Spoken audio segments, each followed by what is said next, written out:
سلام، وقتتون بخیر باشه. توی دو تا ویدیو قبلی در مورد نحوه پاس کردن 2 مرحله چالش باهاتون صحبت کردم. در نهایت من حساب اصلی رو دریافت کردم و توی یک مدتی که قراره توی این ویدیو باش و جزئیاتش بیشتر باهاتون صحبت بکنم، اولین سودم رو میخوام برداشت بکنم. توی چند دقیقه آینده به چند تا مورد میخوام اشاره بکنم. یکی این که یک مرور کلی داشته باشم نسبت به حسابی که باهاش کار کردم، میزان سودی که داشتم، میزان ضرری که در مجموع توی حساب داشتیم و چقدر سود دریافت کردیم، از چه سیگنال های استفاده کردم، تجربیات معاملاتی خودم رو با شما ازم به اشتراک بگذارم و در نهایت با هم دیگه میریم تا اولین برداشتمون رو از این حساب داشته باشیم. با من همراه باشید. خب خیلی سریع بریم حساب رو بررسی بکنیم. تاریخ 30 اپریل این حساب به من تحویل داده شده. حساب اگر یادتون باشه از نوع $2500 بود که من با پرداخت $30 اون رو دریافت کرده بودم و 44 تا معامله در مجموع تو این حساب من انجام دادم. سود و زیان ناخالصش $273.05 بوده. سود ناخالص $468.50 بوده و زیان ناخالص هم $195.45 بوده که جمع جبری این دو میشه سود خالص من. در مجموع روند سودآوری حساب رو دارین مشاهده میکنید. در این بخش معاملات فروش و معاملات خرید به تفکیک داره نشون داده میشه. در مجموع بیشترین درادان در معاملات فروش 3.71% بوده، در معاملات خرید 3.25% بوده. یعنی پس ماکسیموم درادانی که من داشتم 3.7% تو این حساب بوده. 72% معاملات فروش صحیح بوده و 59% معاملات خرید صحیح بوده و به هر حال به بار نشسته. بزرگترین سود معامله فروش هم $40.20 بوده و بزرگترین معامله سود خرید هم $61.50 بوده. در مجموع از زمانی که شروع به معامله کردم که از روز 12 ماه می بوده که این تاریخ رو در این قسمت توسی رنگ بالا مشاهده میکنید و در مجموع $9.13 من تو این روز سود داشتم. چرا معاملاتم رو از 12 ماه می شروع کردم با اینکه حساب از 30 اپریل به من تحویل داده شده، یعنی تقریبا 2 هفته بعد ترجیح دادم که مشاهده داده های بخش مشاغل امریکا و داده های تورمی رو ببینم و تأثیرش رو توی بازار داشته باشم تا بازار شروع به حرکت جهتدار بکنه. من یه معامله‌گری ام که بیشتر برای اینکه بخوام در بعد میان روزی ترید بکنم در جهت روند اصلی تریدم رو انجام میدم و برای همین قبل از اینکه توی 2 هفته ابتدایی احساس کردم که بازار شاید نوسانات به هر حال بیشتری رو داشته باشه و حرکات رنج بیشتری رو داشته باشه، اینجا بود که سعی کردم داده های بعدی رو مشاهده بکنم و در مجموع تا به الان 1 2 3 4 5 6 7 روز معاملاتی رو پشت سر گذاشتم. اینم یادتون باشه که برای اینکه بتونید هر 2 هفته یک بار برداشتتون رو انجام بدین حداقل 5 روز معاملاتی رو باید داشته باشید و درخواست برداشت ها 1 تا 5 هر ماه و 14 تا 19 هر ماه هستش که شما در این روزها میتونید برداشتتون رو ثبت بکنید. یعنی اینکه اگر فرضاً معاملاتتون رو انجام دادین 5 روز معاملاتتون کامل شده، توی تاریخ‌های 1 تا 5 و 14 تا 19 میتونید درخواستتون رو ثبت بکنید. 2 تا 3 روز کاری طول میکشه که این درخواست پردازش بشه.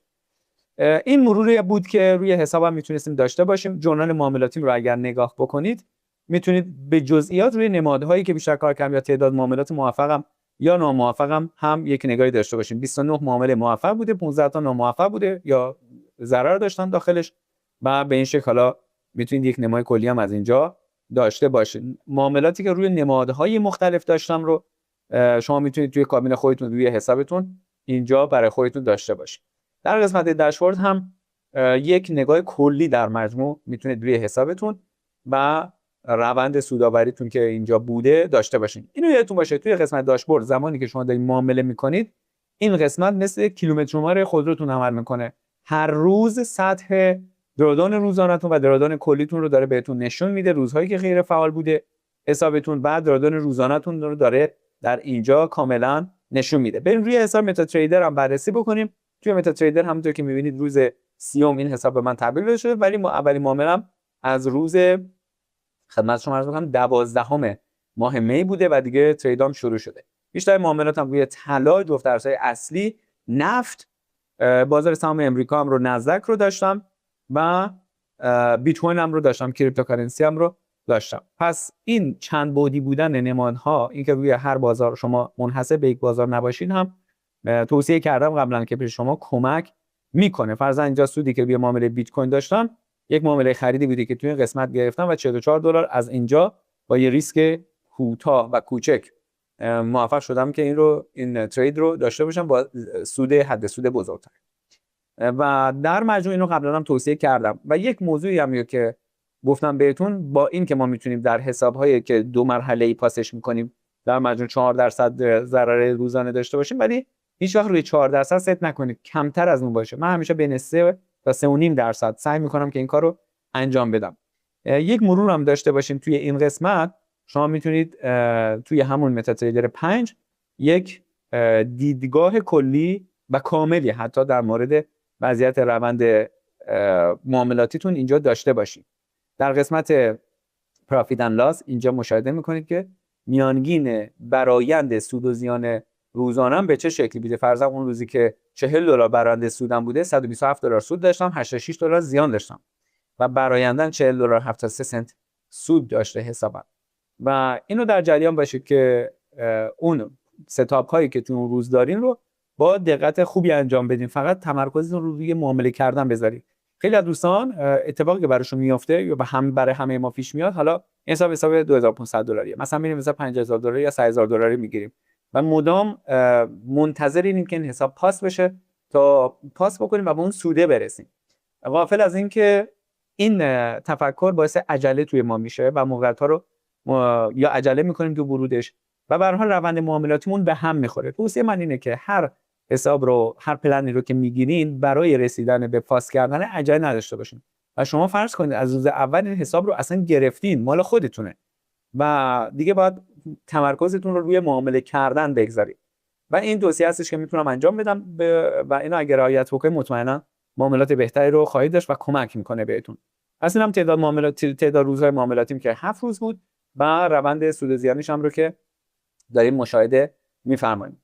و کاری که اینجا توی متاتریدر و آنالیزی که کمک میکنه بهتون میده اینه که دیدگاه داشته باشین که برآیند سود زیانتون هر روز به چه شکلی بوده. همونطور که میبینید در مجموع من موفق شدم روزهای معاملاتیم رو اکثرا با برآیند مثبت حالا تموم بکنم.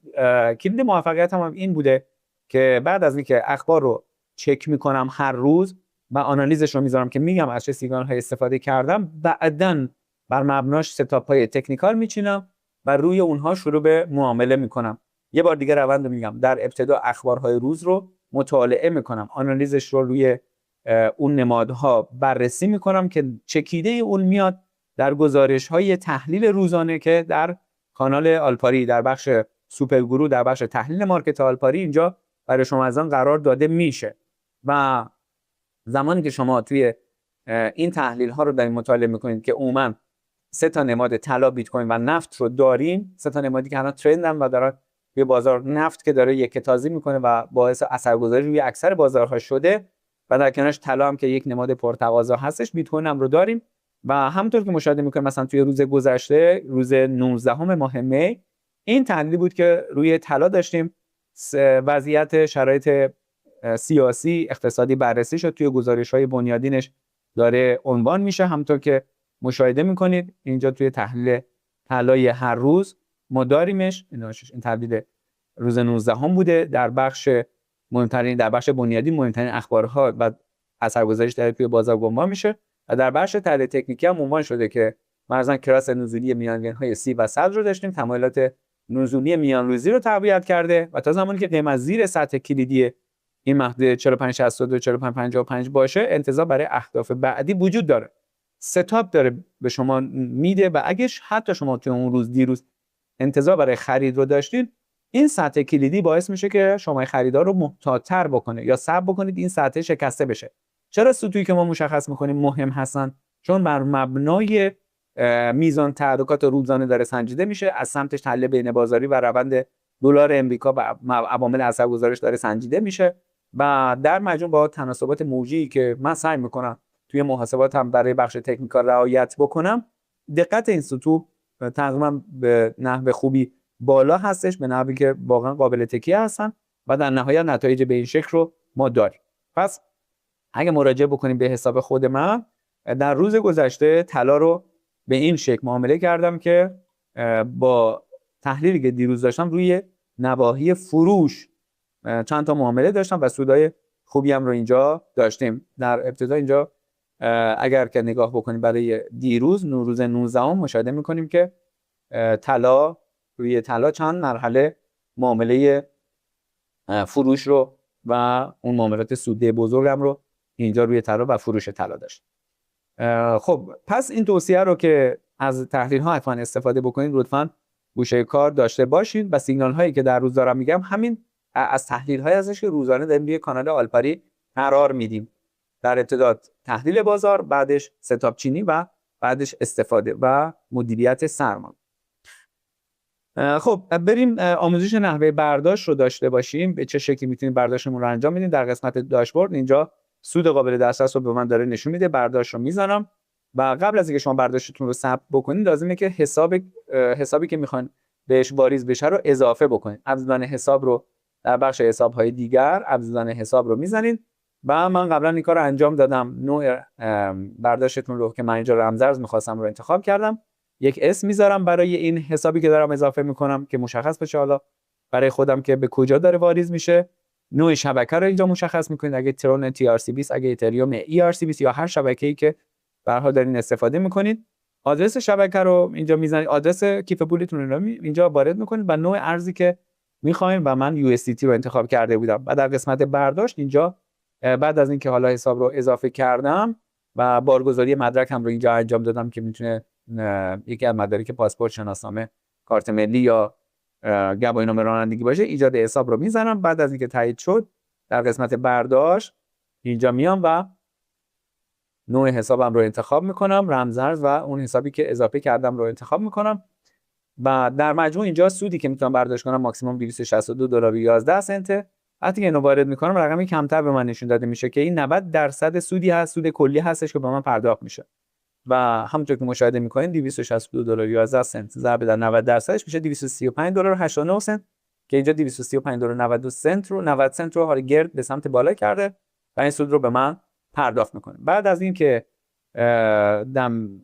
این رو ثبت کردم 2 تا 3 روز کاری طول میکشه که این به من پرداخت بشه که همینجور که اینجا عنوان کرده 2 تا 3 روز کاری و من این درخواست رو امروز ثبت کردم. امیدوارم که از این ویدیو لذت برده باشین، نکات لازم رو گرفته باشین و اینکه ولف فاند براتون فضایی رو فراهم بکنه که با تخصصی که توی ترید دارین بتونین سود و درآمدتون رو چندین و چند برابر بکنین. موفق و مؤید و پرسود باشید. خدا نگهدار.